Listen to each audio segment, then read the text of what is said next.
안녕하세요. 고대하남 병원교회 저희들 주일 예배 2월 28일 주일 예배 시작하기로 하겠습니다. 우리 다같이 사도신경으로 신앙을 고백합니다. 전능하사 천지를 만드신 하나님 아버지를 내가 믿사오며 그 외아들 우리 주 예수 그리스도를 믿사오니 이는 성령으로 잉태하사 동정녀 마리아에게 나시고 본디오 빌라도에게 고난을 받으사 십자가에 못 박혀 죽으시고 장사한 지 사흘 만에 죽은 자 가운데서 다시 살아나시며 하늘에 오르사 전능하신 하나님 우편에 앉아 계시다가 저리로서 산자와 죽은 자를 심판하러 오시리라. 성령을 믿사오며 거룩한 공예와 성도가 서로 교통하는 것과 죄를 사하여 주시는 것과 몸이 다시 사는 것과 영원히 사는 것을 믿사옵나이다. 아멘. 우리 찬송가 32장 찬양하시겠습니다.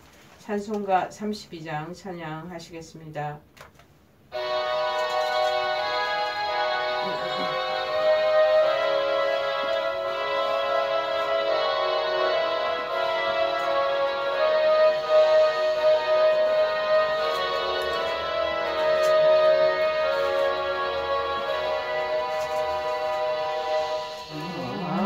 만유의 주제 존귀하신 예수 사람이 되신 하나님 나 사모하여 영원히 섬길 내 영광 되신 주로다.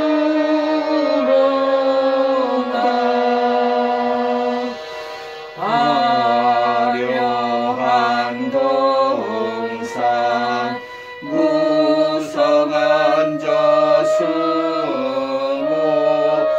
아름답고 묘하다.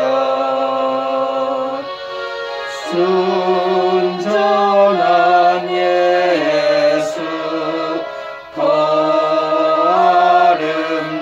아름다워 봄 같은 기쁨 주시네.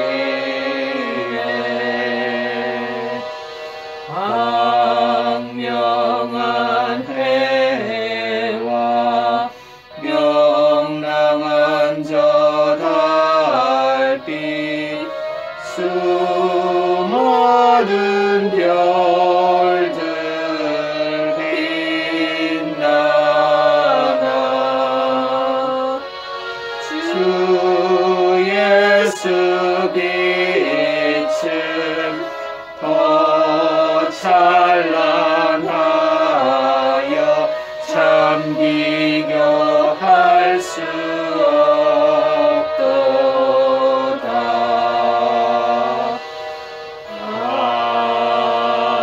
아멘.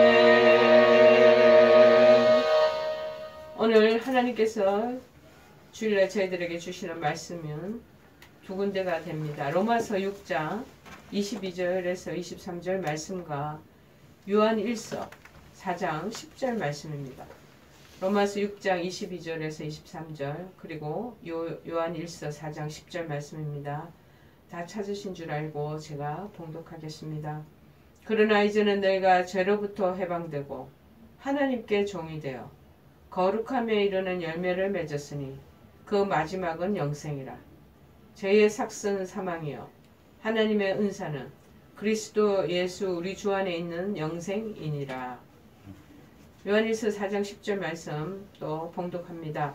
사랑은 여기 있으니 우리가 하나님을 사랑한 것이 아니요 하나님이 우리를 사랑하사 우리 죄를 속하기 위하여 화목 제물로 그 아들을 보내셨음이라. 아멘. 십자가는 사랑입니다. 사랑의 흔적입니다. 라는 말씀입니다. 십자가는 사랑의 흔적입니다. 여러분, 인생을 살면 삶의 흔적이 남습니다. 어른들은 이제 연세가 드시고 그러다 보면은 그 사람의 얼굴을 보고 손을 보면 그 사람을 알 수 있다고 말합니다. 정말 저는 병실에서 수많은 한우들을 만나고 있지 않습니까? 그래서 그 사람의 손과 그 사람의 얼굴을 보면 그 사람의 직업이나 그 사람의 살아온 그런 인생의 여정을 이렇게 어렴풋이 짐작할 수가 있었던 것 같습니다. 그래서 제16대 미국의 대통령 아브라함 링컨은 이런 말을 했습니다. 사람은 40살이 넘으면 자기 얼굴에 책임을 져야 한다. 자, 마음과 생각을 다스리며 어떤 삶을 어떻게 사느냐에 따라서 우리의 인생과 인간의 운명이 결정된다는 뜻으로 이렇게 말하는 것 같습니다. 여러분, 과연 저와 여러분은 지금 어떤 삶의 흔적들을 각자 자기 얼굴과 또 손에 가지고 있는지 한번 생각해 보기를 바랍니다. 여러분 얼굴에, 여러분 손에 어떤 흔적이 남아있는지요. 우리 옛날 어머니들을 보면 어김없이 자녀 사랑의 흔적이 많이 남아있습니다. 어머니들의 굳은 살이 박힌 발, 트고 갈라진 손, 그리고 껄껄한 손 마디마디, 또 약간 허리가 휘어진 것, 깊게 골패인 주름살, 하얗게 새어가는 흰머리, 그뿐만이 아니죠. 자녀를 볼 때마다, 손주, 손녀를 볼 때마다 미소 짓는 피어나는 사랑의 얼굴들, 그 미소들도 흔적이 아니겠습니까? 누구든지 그런 어머니나 아버님을 보면 절로 고개가 숙여질 것입니다. 그런 어머니 앞에 우리가 서게 되면 존경심이 생기는 것이죠. 놀라운 사실은 우리가 하나님 아버지께서도 우리를 향한 사랑의 흔적이 남겨져 있다라는 것입니다. 성경에서 말하고 있습니다. 구약성경 이사야서 49장 15절, 16절 상반절에 이렇게 되어 있습니다. 여인이 어찌 그 젖먹는 자식을 잊겠으며 자기 태에서 난 아들을 긍휼히 여기지 않겠느냐.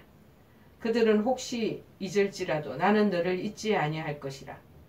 내가 너를 내 손바닥에 새겼고 라고 말했습니다. 나는 너를 잊지 아니할 것이야. 내가 너를 내 손바닥에 새겼어. 이렇게 말하는 것 같습니다. 여러분, 손바닥에 새긴 것도 모자라서 이제 십자가에 의해서 몸 전체에 사랑의 흔적을 남기시고 그러고 돌아가셨습니다. 혹시 여러분 가운데 지금 아프고 질고 가운데 있고 너무 힘드시니까 하나님의 사랑이 의심스러울 때가 있으실 겁니다. 여러분, 십자가를 보시기 바랍니다. 십자가에 달리신 예수님의 모습을 여러분이 묵상하시며 보시기 바랍니다. 매맞으신 예수님, 가시관을 쓰신 예수님, 양손과 양발에 못 박히신 예수님, 십자가 위에 높이 달려 그 예수님을 본다면 하나님의 그 사랑을, 예수님의 그 사랑을 누구도 의심할 수 없을 것입니다.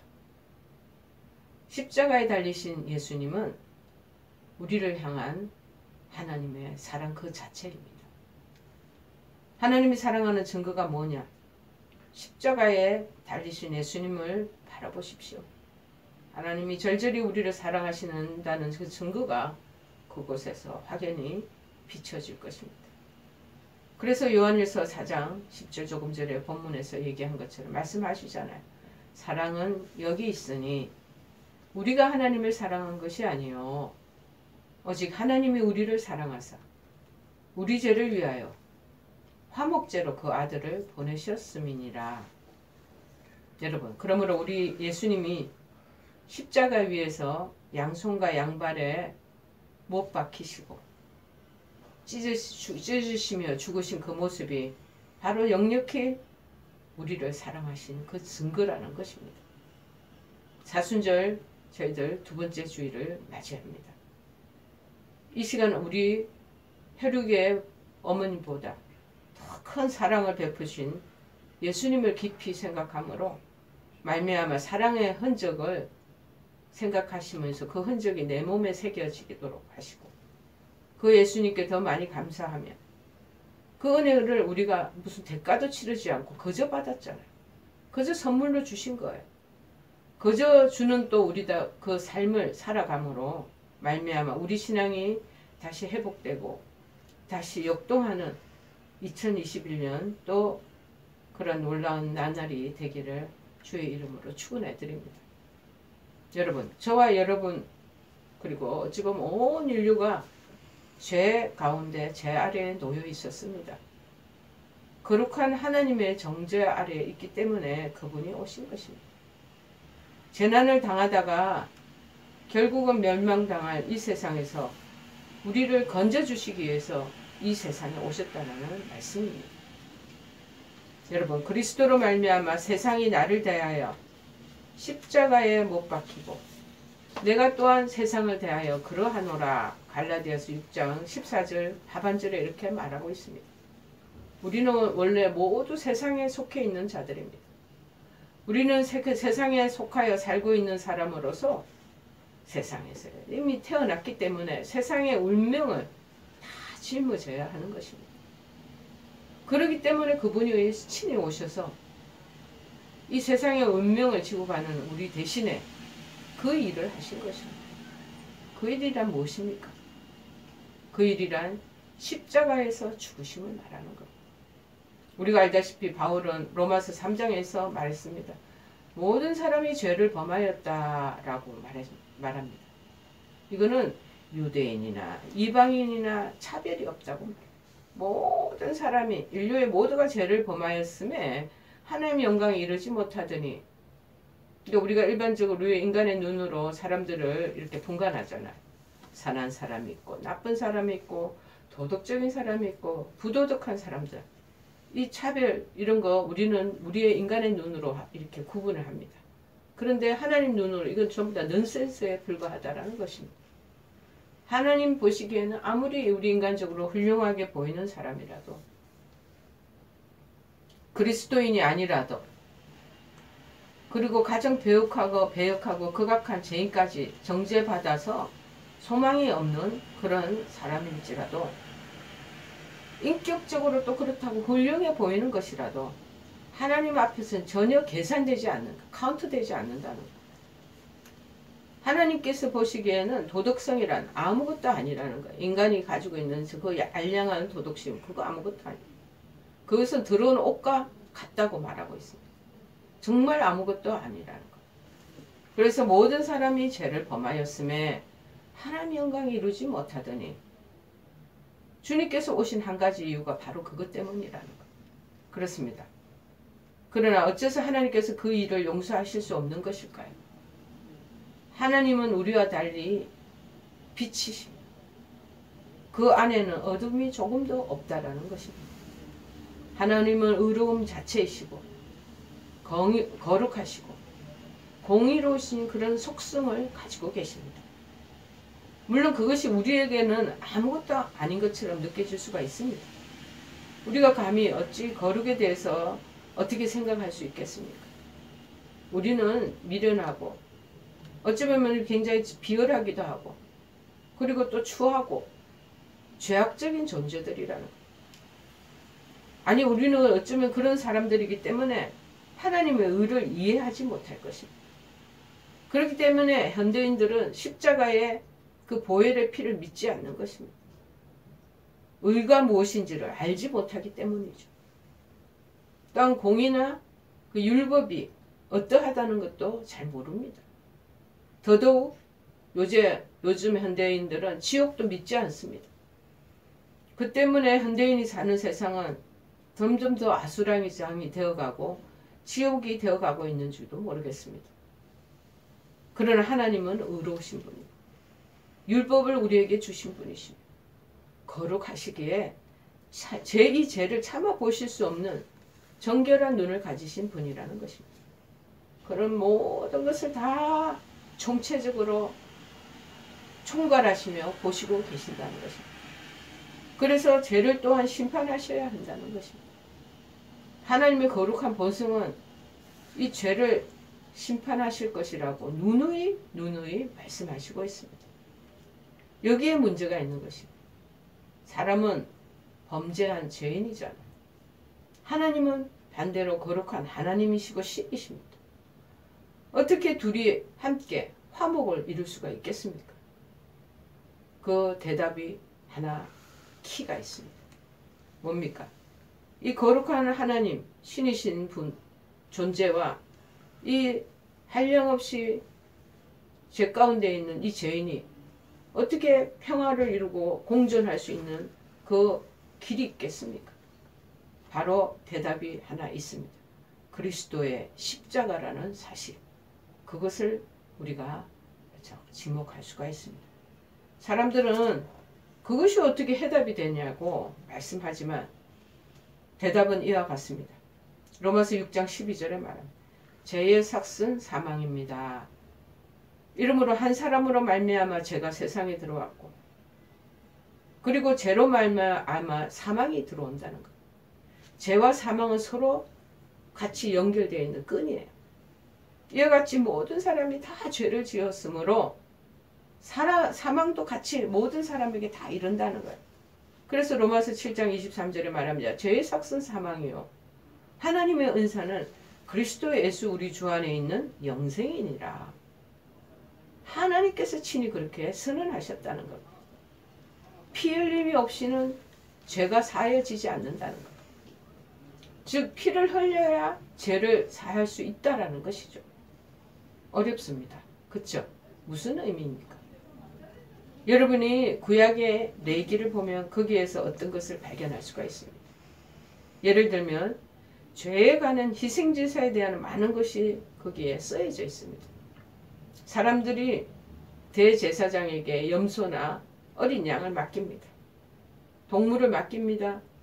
대제사장은 그 손을 그 짐승의 머리 위에 얹습니다. 그들이 그 염소를 마지막에는 죽입니다. 염소가 피를 흘립니다. 그러면 그 피를 취하여 하나님 앞에 나아갔습니다. 그들이 무엇을 하고 있었습니까? 그때 그렇게 하라고 말씀하신 분은 하나님이십니다. 그러나 어째서 그렇게 하라고 말씀하셨을까요? 여러분, 조금 전에도 언급한 것처럼 죄의 결과는 항상 사망하고 연결되어 있다는 것. 죽음뿐이라는 것. 죄를 짓고 범죄하는 것.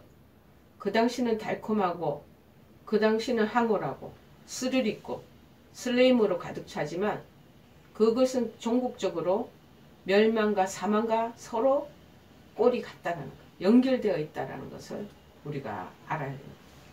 그런데 죽음뿐인데 이 죽음과 사망을 피하려면 대가를 지불하고 치러야 된다는 말이죠. 즉 동물을 죽여서 피를 흘려야지 죄가 사해진다는 것입니다. 이 상징적인 모형으로 그들이 하고 있었던 바로 그 일이었습니다. 염소 머리 위에 안수함으로써 쉽게 얘기하면 그들은 자기들의 죄를 그 염소에게 다 전가시켰다는 거예요. 죄는 이제 어디에게 넘어갔습니까? 그 죄인에게 있지 않고 안수받은 그 염소에게로 넘어간 것입니다. 그 다음에 그들이 제사장의 염소를 죽이고 그 피를 담은 그 피를 제물로 하나님 앞에 드렸다는 것입니다. 하나님께서 레위기에서 그들들어 그렇게 하라고 가르치셨습니다. 그들은 그 자기들의 죄의 책임을 자기가 물지 않고 이 짐승들에게 다 전가를 시키는 거예요. 그 짐승은 죽임을 당하면서 피를 바치게 되는 거죠. 매일매일 성전에서 그 일들이 일어났습니다. 그 일들을 대제사장들이 행했습니다. 어린 양, 정결하고 흠없는 어린 양을 취하여 죽여서 피를 취합니다. 이스라엘 자손들이 마찬가지로 이 본보기로 보여줍니다. 애굽에서 빠져나올 때, 출애굽할 때 그 일이 있었음을 우리는 기억할 수 있습니다. 10가지 재앙 중에 마지막 애굽에 사는 모든 사람들의 장자들을 다 죽이는 것이잖아요. 애굽 사람들의 그 장자에게 임했던 그 무시무시한 밤에 그 죽임은 그러한 일들이 일어났었습니다. 그러나 이스라엘 사람들의 장자에게는 죽음이 임하지 않았다는 것. 어째서 그럴 수 있었습니까? 여러분 성경을 보면 기억날 것입니다. 그들은 문설주에 어린 양의 피를 다 발랐기 때문입니다. 어린 양을 취하여서 잡아서 그 피를 문술주마다 다 발랐습니다.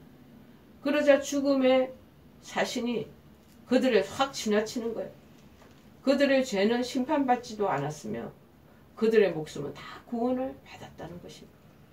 같은 맥락입니다. 여러분, 하나님의 아들 예수 그리스도가 이 땅에 오셨습니다.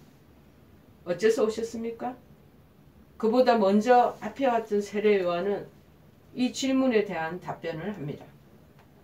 세례 요한은요, 이 땅에 와서 한 가지 설교를 가지고 계속 되풀이해 왔습니다. 자, 요한복음 1장 29절에 이렇게 외치면서 설교했습니다. 보라, 내가 그가 아니라 나는 그의 신들매 풀기도 감당치 못하겠노라. 보라, 저 하나님의 어린 양, 세상 죄를 지고 가는 하나님의 어린 양을 보라. 그러고 외치고 그러고 선포하고 이스라엘 광야 땅을 돌아다녔습니다. 예수님을 어린 양이라고 말한 것입니다. 여러분, 구약시대에 있었던 다른 모든 것들은요, 신약시대의 모형과 그림자와 상징과 표징하고 같다라는 것입니다. 하나님의 어린 양이 오셨습니다. 하나님께서 친히 자기가 받으실 제물을 다 공급하셨습니다. 그분은 다름 아닌 하나님의 자기 자신의 아들이었습니다. 하나님의 어린 양, 갈보리의 십자가, 나무 위에서 바로 그 일이 일어났던 것입니다. 하나님께서는 저와 여러분의 죄를 위하여 그것을 취하여 그 자신의 아들의 머리 위에 그렇게 전가시키시고 그리고 그 아들을 치셨답니다. 그리고 심판하셨습니다. 그리고 끝내 죽이셨습니다. 왜? 죄의 대가, 죄의 책임, 죄의 삭슨, 사망이기 때문인가. 죽어야 사는 것입니다. 로마서 6장 23절에 말하고 있습니다. 죄의 삭슨 사망이요 하나님의 은사는 그리스도 예수 우리 주 안에 있는 영생이니라. 야고보서 1장 15절에 말합니다. 욕심이 잉태한 즉 죄를 낳고 죄가 장성한 즉 사망을 낳느니라. 죄의 결과는 결국 사망과 죽음과 형벌입니다. 마태복음 24장 28절에도 말합니다. 죽음이 있는 곳에는 독수리들이 모일 것이니라. 죄가 있는 곳에는 반드시 하나님의 심판이 있습니다. 심판이 있는 곳은 낭패와 실망과 고통과 사망이 기다리고 있습니다.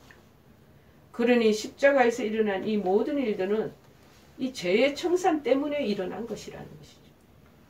여러분, 하나님께서 친히 여러분과 저의 죄를 그 자신의 사랑하는 아들에게로 다 전가시키시고 옮기셨다는 것입니다. 또한 그 아들은 우리의 죄책과 허물에 대한 형벌을 하나님께 다 지불을 하셨습니다. 구약 이사야서 53장 6절에서 그래서 말합니다. 여호와께서는 우리 무리의 죄악을 그에게 담당시키셨도다. 신약성경 고린도서 5장 21절에도 말합니다. 하나님이 죄를 알지도 못하신 자로 우리를 대신하여 죄를 삼으신 것은 우리로 하여금 저희 안에서 하나님의 의가 되게 하려 하심이니라. 이 죄인들은 의에 대해서 알지 못한다고 그랬잖아요. 그런데 죄악을 담당하고 죄의 모든 대가들을 정말 어린 양에게 다 그곳에 책임 전가를 하고 나서야부터 저희들은 새로운 인생의 길이 열리고 그리고 눈이 밝아지면서 하나님의 의가 뭔가 알게 된다는. 어둠이 죄가 가로막혀 있으면 하나님의 의와 하나님의 뜻과 하나님 나라에 대해서 보이지가 않습니다. 영적으로 어두워 아무것도 보지 못하는 소경과 같게 되는 것이죠. 자, 아버지께서 그것을 행하셨습니다. 아들은 그러면 무엇을 하셨는가요? 그저 어린 양으로서 고난을 받으신 거예요. 그는 불평을 아니하셨어요. 불만을 나타내지도 않으셨어요. 그는 그저 그 모든 것을 책임을 메고 그리고 그 일이 일어나도록 그냥 자기 자신을 주은 것이죠. 일부러 자원하는 심정으로 자신을 들였을 뿐입니다. 저는 이 내용을 이전에 잘 이해를 절실하게 들어오지는 않았지만 신학적으로는 이해를 하죠. 지식적으로는, 지적으로는. 근데 제가 몇 년 전에 몽골에 의료 선교를 간 적이 있습니다.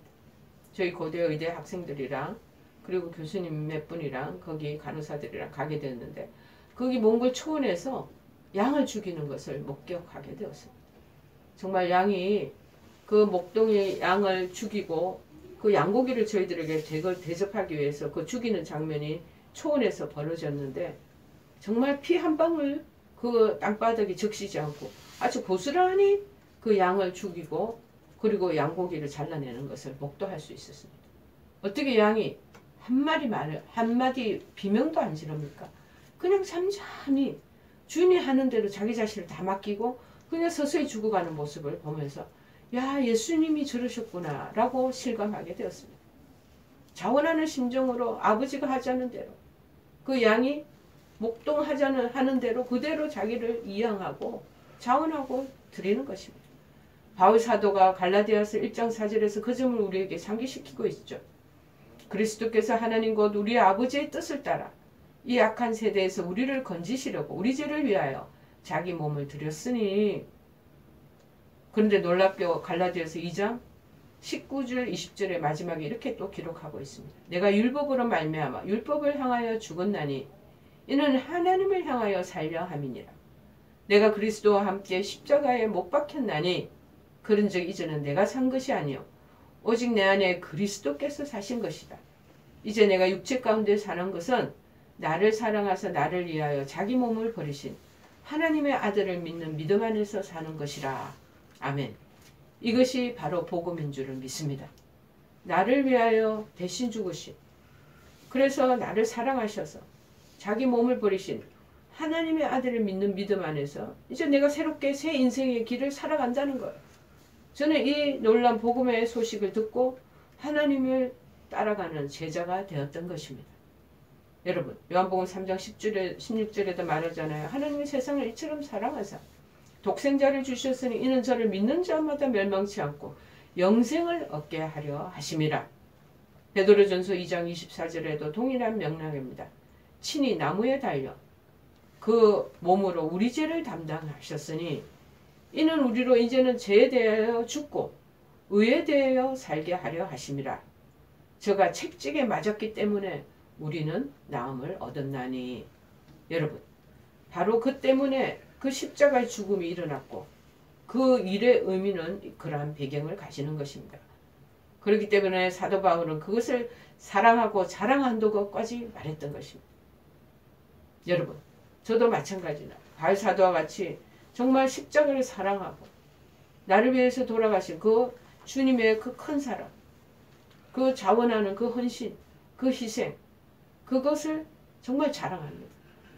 우리를 구원한 것은 이 그리스도의 십자가입니다. 우리의 형벌을 담당하셨습니다.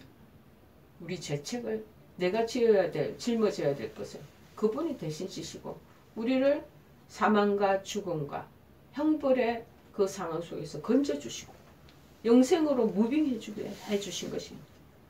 로마서 6장 그래서 23절에 말하잖아요. 하나님의 은사, 즉 선물은 그리스도 예수 우리 주 안에 있는 영생이니라. 아멘.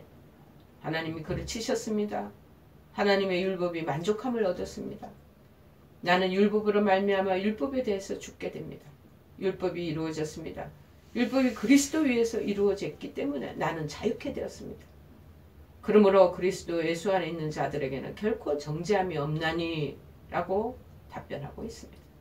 여러분, 이 사순절 기간 동안에는 그분의 십자가 그 고난의 기도와 말씀으로 그리고 선행으로 실천하면서 동참하게 되는 것이 우리의 구원의 은혜를 주신 것에 대한 보답이 되는 줄로 믿습니다. 1년에 한 번씩 돌아오는 이 40일의 이 기간이 우리를 새롭게 리뉴하고 갱신하는 그런 놀라운 은혜의 절기가 되기를 바랍니다. 그 큰 사랑의 흔적이 어디에 있냐? 십자가라는. 그로 인해 우리는 이미 구원받았다는 것입니다. 그러나 구원받았다는 그 사실로 그것이 끝이 아닙니다. 여러분, 세상에 많은 복음서나 책들을 보면은요, 세상에 많은 여러 가지 기독교 신앙적인 그런 권면을 보면 이 크리스찬들을 한 30%만 크리스찬, 하나님의 제자로, 예수 그리스도의 제자로 살게 하는 것 같아요. 100% 정말 온전히 그리스도의 제자로 살아나가도록 해줘야 되는데 교회들이 한 30%만 그렇게 살도록 하는 그런 부분들을 많이 봅니다. 너무나 안타깝죠. 하나님을 그 놀라운 사랑의 흔적을 우리 몸과 그리고 우리 영혼에 새겨 우리가 이 사랑의 실천자로 그리스도의 온전한 제자로 살아가야 된다라는 사실입니다. 여러분, 하나님의 아들을 믿는 믿음 안에서 살으라고 말하고 있지 않습니까? 그래서 내가 해야 할 일은 오직 세 가지 일이 있습니다. 첫째는 뭐냐? 긍지를 가지고 십자가를 자랑해야 된다. 바울도 하나님께서 이런 큰 사랑을 입었기 때문에 자기가 자랑해야 할 어떤 것이 있다고 말합니다. 우리가 학벌을 자랑하거나 자기가 가지고 있는 학위를 자랑하고 가지고 있는 부동산, 동산을 자랑하거나 자식을 자랑하거나 그 외에 내가 가지고 있는 어떤 내세울 것들을 계급장을 자랑하지 말고 십자가를 자랑.